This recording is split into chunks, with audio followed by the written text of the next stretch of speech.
Well, I have to finish the rest. This is our last meeting. So, where we left off last time. No suffering, no origination, no stopping, no path, no cognition, also no attainment. With nothing to attain, a bodhisattva depends on prajna paramita in the mind is no hindrance. Without any hindrance, no fears exist. Far apart from every perverted view, one dwells in nirvana.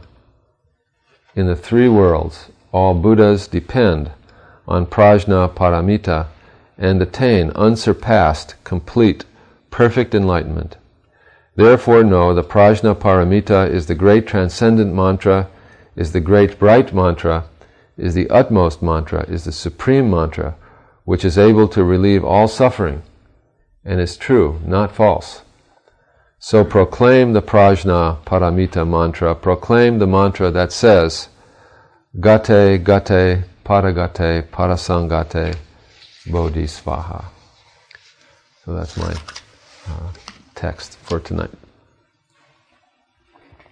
So last time we were mentioning that the HeartSutra lists the sort of fundamental Buddhist doctrines. It's kind of a laundry list of the top 10 Buddhist doctrines. It lists them, and then it says they're not, they're no, they're none. It denies the fundamental reality of all these things that were thought to be basic points of Buddhist thought. All these things that Buddhists would have thought, these things are true, these things really are so. The HeartSutra says, no, these things don't, in fact, exist. They aren't, in fact, so in the way you thought they were so. So we went through already the 5 skandhas, which were all seen to be empty of any own being, any self-nature. We went through already the 6 sense organs and the 6 sense objects and the 6 consciousnesses that arise with the 6 sense organs and objects. And we went through last time the 12-fold chain of causation, the sort of moral physics of the universe, all of which was denied.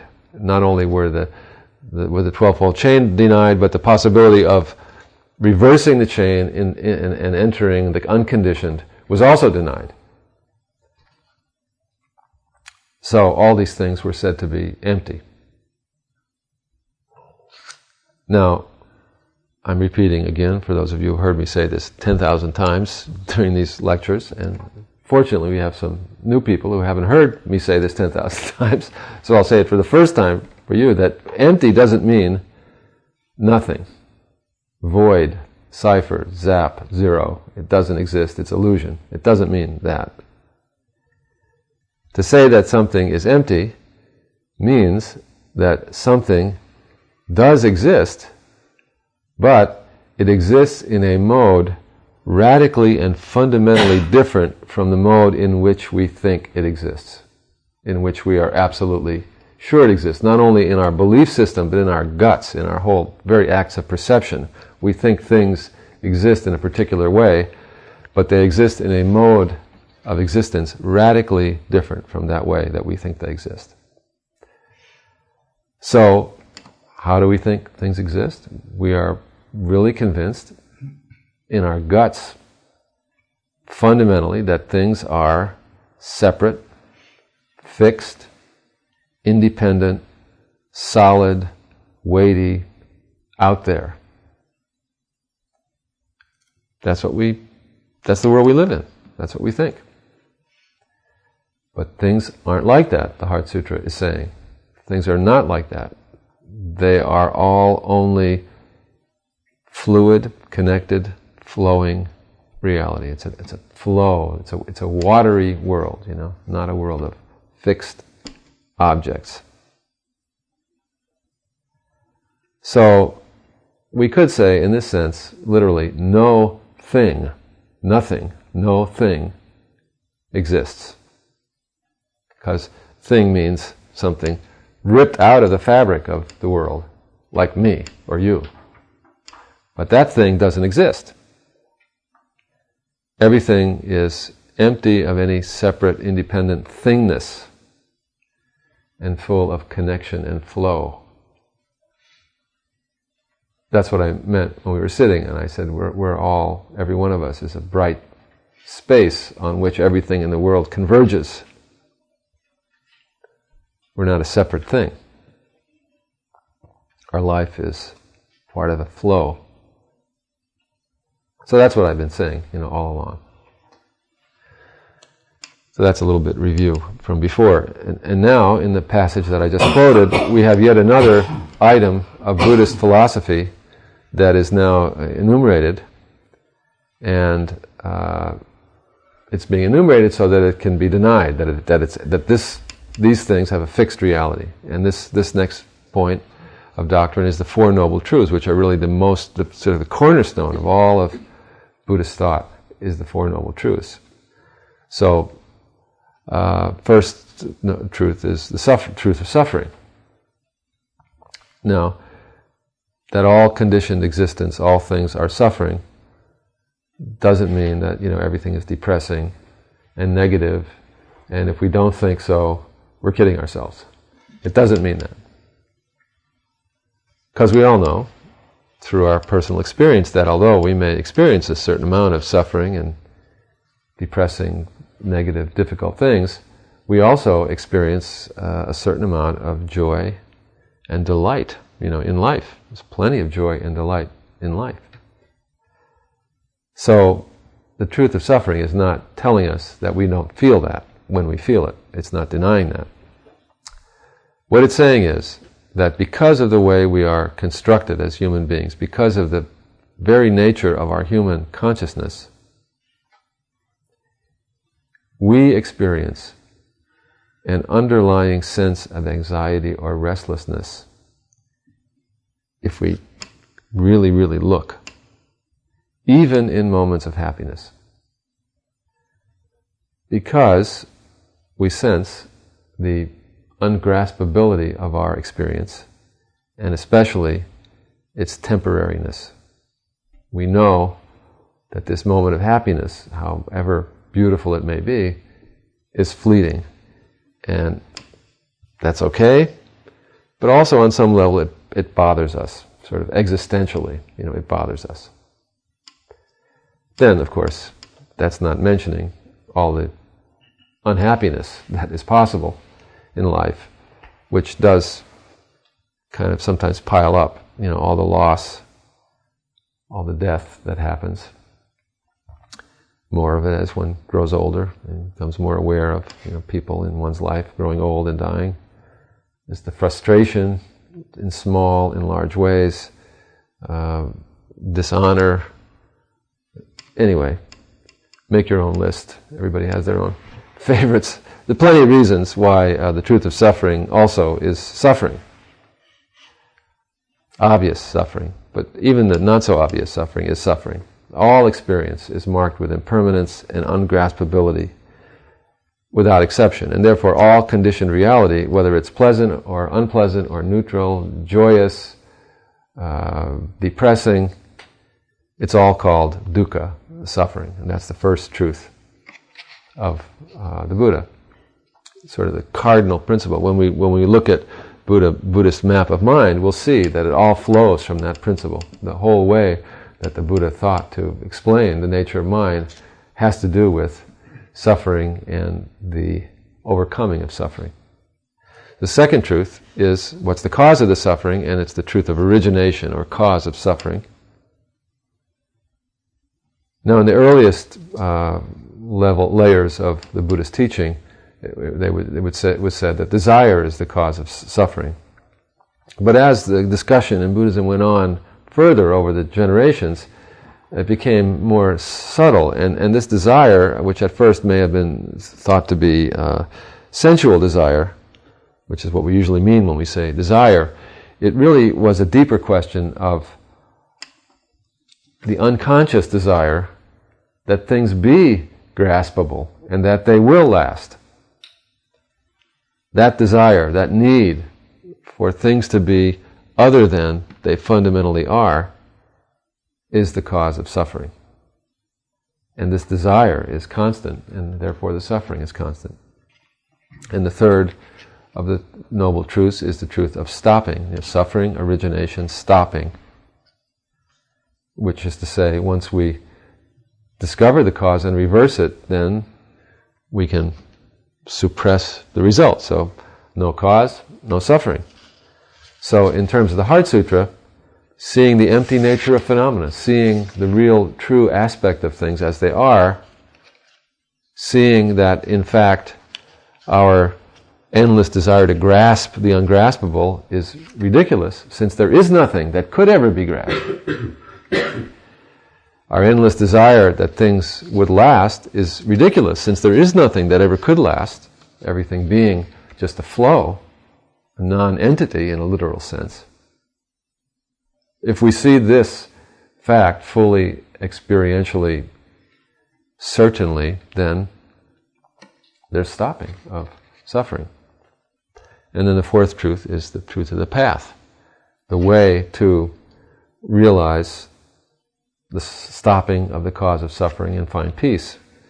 And there's lots of different ways of describing the path. One way is the threefold path of morality, ethical conduct, meditation, insight. And the famous one, the earliest one, is the eightfold path that we would have correct or perfectly according with reality viewpoint, understanding, intention, speech, action, livelihood, effort, meditation, mindfulness, effort, mindfulness, and concentration. These are the eight. The last three, effort, mindfulness, and concentration, have to do with, specifically with meditation practice. And then those three, when developed further and further and further, would lead to right understanding, which is the first of the eightfold paths. So then it's like it goes on over, you keep going over it over and over again. Then the right understanding, deeper understanding, leads to deeper intention, deeper conduct, deeper speech, which leads to deeper meditation, which goes on and on like this, an endless refinement until we really get past the habit of suffering. So these are the four truths, the cornerstone of the edifice of Buddhist teaching. And the HeartSutra says, no suffering, no origination, no stopping, no path, which is to say, suffering, origination, stopping, path are empty of any fixed and fundamental reality. They are simply concepts in our minds that are no different, no more or less true, and really not any different from any other concepts that are floating around in our minds. And they're not any different from anything that we would see or hear or touch or taste, because everything flows together. There's no separate thing called the Four Noble Truths. So, then, stands to reason, if there are no Four Noble Truths, then there's no cognition of the Four Truths. There's no cognition of any fixed, separate, distinguishable truths. As the sutra says, there's no cognition. And also there's no attainment of wisdom, as had earlier been promised. If only you will, penetrate these truths and understand this, have cognition of them, then you'll have attainment of wisdom, and then you'll achieve nirvana. But there is no truths in the way that we thought. There is no attainment of, there is no cognition of these truths, and there is no attainment of wisdom. Because to say that there is a cognition or attainment, we would have to say that there's a fixed object to be cognized, and we'd have to say there's a fixed, separate state called nirvana to be attained. But there is no such separate, fixed state or separate, fixed object to be cognized. Because in emptiness, all such distinctions are mere designations, provisional concepts. So we could say, it would be fine to say there's cognition and attainment, and there is, in a sense, cognition and attainment, as long as we recognize that cognition and attainment were just designations, mere provisional, conceptual statements that had no fundamental reality. So yeah, there's cognition and attainment, but on the level of actual reality, we would have to say, no, there isn't really cognition or attainment. So, the Bodhisattva then is not depending on the Four Noble Truths and all these other things. The Bodhisattva is only depending on one thing, prajna paramita. The Bodhisattva depends on prajna paramita. This wisdom that really appreciates the empty nature of phenomena. A wisdom that you can't even call it wisdom, and that's what prajna paramita actually means. Wisdom that fell off the end of wisdom and went beyond wisdom. Because wisdom would be wisdom about something, and this is not wisdom about anything. This is just sort of the recognition that there is nothing to be wise about, that everything just is. So the Bodhisattva depends on this vision of reality, but saying vision of reality is wrong, because then it makes it sound like something. In fact, anything I say about it is going to be wrong, and every kind of expression will always be misleading. So maybe just leave it at prajna paramita, because at least it's Sanskrit. But then maybe that's a disadvantage in itself, you know. Anyway, the Bodhisattva forgets about everything and just depends on prajna paramita, and basically harmonizes with the flow of things, harmonizes with things as they really are, free, connected, endless, without a single obstruction anywhere. So, of course, as the sutra says, how could there be any hindrance? Acts of perception and thought, all volition, emotion, all experience, positive, negative, neutral, is without any hindrance, because everything is just unfolding in this vast and wonderful framework of emptiness. So, the sutra says, this being the case, what could we ever have to fear? What could we possibly be afraid of? And maybe some of you have heard me mention before this fact, which I find so astonishing, really, that here the HeartSutra mentions fear, this long list of sort of philosophical propositions and sort of technical Buddhist philosophy and emptiness this and emptiness that, and all of a sudden you get this line, there's no fears. The HeartSutra all of a sudden gets, human and emotional and says there's nothing to fear.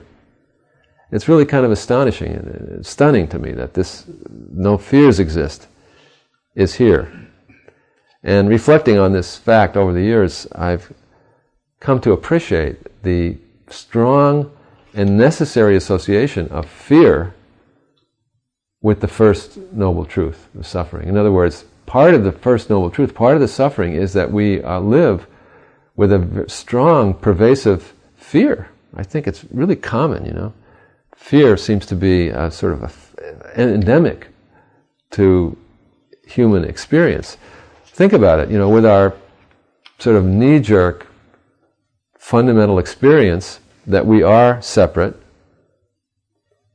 We're over here, poor little us, and over there is the whole rest of the world. All these people in it. And all this, big mountains and trees and winds that could blow you over. And here on the other side of all that is just us. Naturally, there's a deep-seated fear. I think we start as children with this fear of the vast world standing over against us. All of which is so much larger and so much more powerful than we are. We're in a state of constant threat.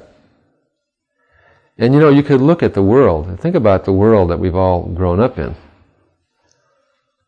I don't know how old anybody is here, but if you're old enough to even have a childhood memory of the big war in Europe, how terrifying and horrifying that was. That came to a conclusion, only to be followed by the Cold War, which was in many ways much more terrifying, because it promised endless destruction for the planet. And then the Cold War ended in this sort of magical Shangri-La moment of evaporation of all threat, only to be succeeded by an even more insidious war against terror. So, if you look at the big world out there, it's always in the grip of some kind of a big fear. Big fearful situation is going on.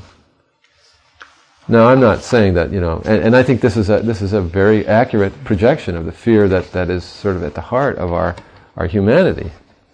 And it's not that we're, of course, making all this up. There are threatening, fearful forces, but where do they come from? These forces themselves are motivated by fear. Fear produces violence and confusion. So due to our sort of universal inner existential fear, there's outer danger in the world all the time, and it's really so. But when we depend on prajna paramita and see the true shape of things as empty, then there is nothing to fear. What's the worst thing that could happen? Well, the world could disappear. We could feel pain. But pain is just really connection. We could die. Death is also connection. So what is there to really be afraid of?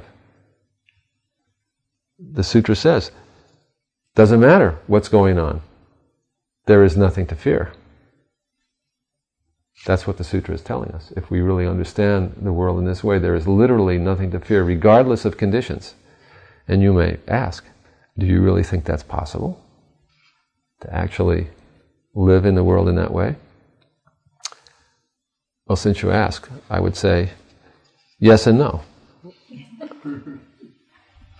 Yes, because I believe what the HeartSutra says. I really do. I believe that with a full integration into our daily living, which takes, effort over time. No, I'm not fooling anybody, takes effort over time. We really can live without fear. I believe it. And no, it's not true exactly, because at the same time we remain conditioned people. It's natural and normal that we don't want to feel pain. It's natural and normal that we don't want to die, or we don't want those we love to die. Still, with establishment in the practice of prajna paramita, we cannot want to feel pain, really not want to feel pain, and at the same time not be afraid of feeling pain. We can really not want to die and not want those that we love to die, and still not be afraid of dying and not be afraid of losing those we love. Or even if we are afraid of pain or death, anyway, not to have that fear shake us to the core of our being,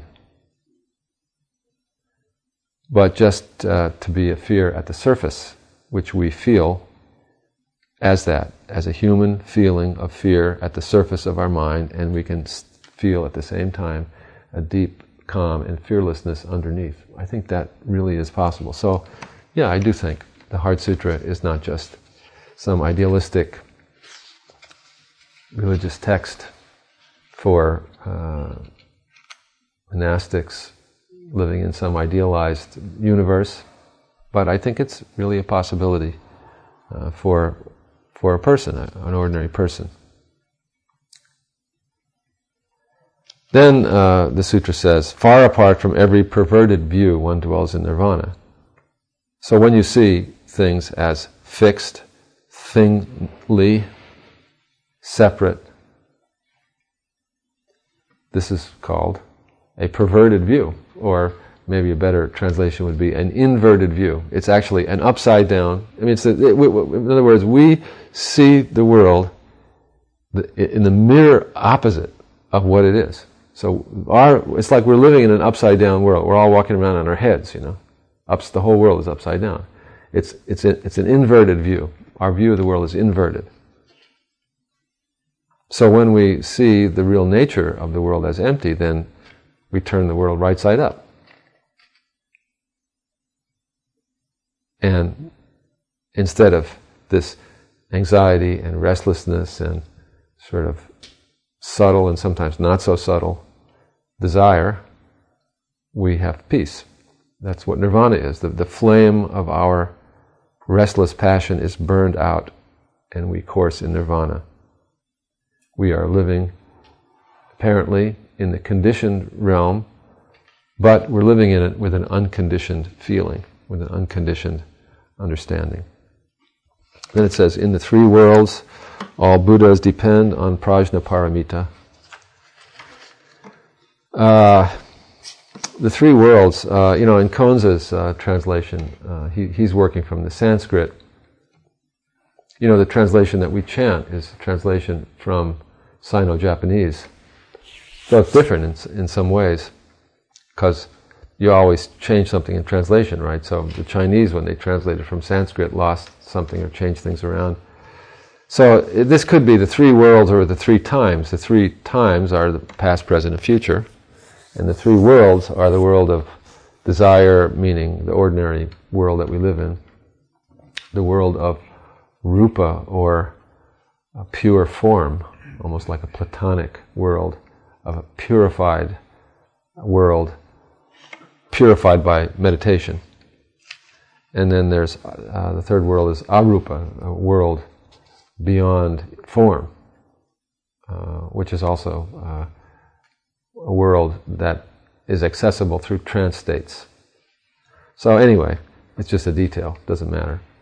One way or the other, whether you say in time or space, everywhere, at all times, all the Buddhas, depend on prajnaparamita, and they attain unsurpassed, complete, and utter. There's nothing beyond this enlightenment that the Buddhas attain, depending on prajnaparamita. Then the sutra ends in a burst of enthusiasm, extravagance. And we talked about this before. My thought, I had a brilliant thought at one point in this study of the HeartSutra, that the whole HeartSutra was really and truly not intended at all to be a meaningful text, as much as it was intended to be, the whole sutra intended to be an incantation, a magic spell. And I think various of us had some stories about how, I think Joe Troyes was saying last week he was here, and he was saying that that for years he never knew what the HeartSutra meant, but he would chant it to himself, and it always would calm him down and mean a lot to him whenever he would chant it. And a few other people said that too. And I told my story of walking around in the snow when I first started practicing Zen, in the snow, chanting the HeartSutra over and over and over again, getting lost in the woods, the trackless woods, or being at my parents' house and getting exasperated with the situation and going on long walks and chanting the HeartSutra. Even though I didn't really know much about its philosophical meaning, it was extremely comforting to me and powerful as an experience to chant it. So I really would recommend, and this time we'll chant the sutra at the end of our meeting, but this time I won't collect them, and those of you who would like a copy can take it, and I really recommend that it's interesting, like committing something to memory and chanting it is a very powerful thing, so that you can chant without being conscious of looking at words. So if you don't know it already, you could memorize it and just chant it to yourself and let it work from the inside, and not from upstairs, where we usually are working things out. And we have minds, we might as well use them, but there's no use only being a mind, so we can use also the heart and the voice and the emotions to practice the HeartSutra. So this is all just to say that the Heart Sutra, I think fundamentally the whole thing is a magical incantation. So at the end, that becomes clear when the authors of the Heart Sutra start jumping up and down and saying, this is, all you have to do is, this is a magic thing, just chant this, the whole thing collapses into this mantra, chant this mantra, and all these truths will become evident to you through the chanting of the mantra, which to the modern, logical, Western mind seems like, what are these guys talking about? You know, they ruined a good thing, you know, at the end by coming up with all this mumbo jumbo. But it really all goes to say that the understanding of the world propounded by the Heart Sutra is more miraculous and magical by far than it is conceptual, or even a meditative experience. Because we might think, well, okay, so it's not conceptual, but it must be an experience that I might have in meditation. But I think it's actually beyond that. I mean, we might have some flash of insight into the empty nature of phenomena in meditation practice, but that is not what the Heart Sutra is pointing toward. It's pointing toward something much more magical and wonderful than that, because these enchanting, empty things are not only available and happening every now and then when we have a flash of insight in meditation, if we ever do, they're happening all the time. My favorite saying of Suzuki Roshi is, the world is its own magic. He says, you know, in Zen mind, beginner's mind, the world is its own magic. And that's what he means. The world being empty of any separate thingness is at all points, at any moment, completely marvelous. And the healing that you need is right there at any moment, and in any state of mind. It's not about a particular experience or a particular state of mind or a particular conceptual understanding. It's about the magic that the world always is. And magic is, as you know, as we all know, something really kind of fishy, vague, mysterious, and impossible to point out or define, because, you know, like a magic trick, it's amazing until you explain it, and it's not so amazing anymore. So you can't define it, you can't explain it. It has to remain vague and mysterious. Is it there? Is it not there? Is it real? Is it not real? You better not answer these questions. Emptiness is something very concrete and very ordinary. You know, my favorite Zen saying, what is the way? And Nanchuan says, ordinary mind is the way. Everyday mind is the way. Why? Because all five skandhas are empty all the time. All emptiness, all of the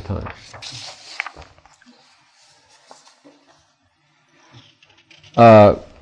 Incidentally, a little footnote to this is that it's a great practice, and if you are a volunteer sitting with the dead, or you imagine you're taking care of a parent who you think is heading in that direction sometime in a not too distant future, or yourself, who knows, you know. I've often practiced sitting with people who have died, chanting the mantra at the end of the Heart Sutra. It's very profound to say it in the presence of a being who was recently alive and no longer is, to chant many, many times. I often do it with my rosary beads, 108 times. Gate, gate, paragate, parasamgate, bodhisvaha. You know, gone, gone, gone, utterly gone. Awakening. Wow. That's basically what that means. Svaha kind of means, whoa. Gone, gone, utterly gone, completely gone. Awakening. Wow. So, it's really something to allow yourself to take in the reality of this event and chant this mantra. So that's what I have to say about the Heart Sutra. I'm finished, except for one little poem at the end, which is all about, this is my poem about emptiness. And maybe you've heard me read this poem before. It's the title of it comes from that great Louis Armstrong song, his most famous song, What a Wonderful World. You know that song? Everybody knows that song. So the title of the poem is, What a Wonderful World. What seems separate, weighty, out there, is actually already dissolved, because the moving into it is a giving up of everything that has already been lost anyway. So it's easy to do. Everything works together, even griefs. Nothing more clever than the mind to tangle things up in, without which we couldn't ever do, or even ever appear. I'll read it once more. What seems separate, weighty, out there, is actually already dissolved, because the moving into it is a giving up of everything that has already been lost anyway. So it's easy to do. Everything works together, even griefs. Nothing more clever than the mind to tangle things up in, without which we couldn't ever do, or even ever appear.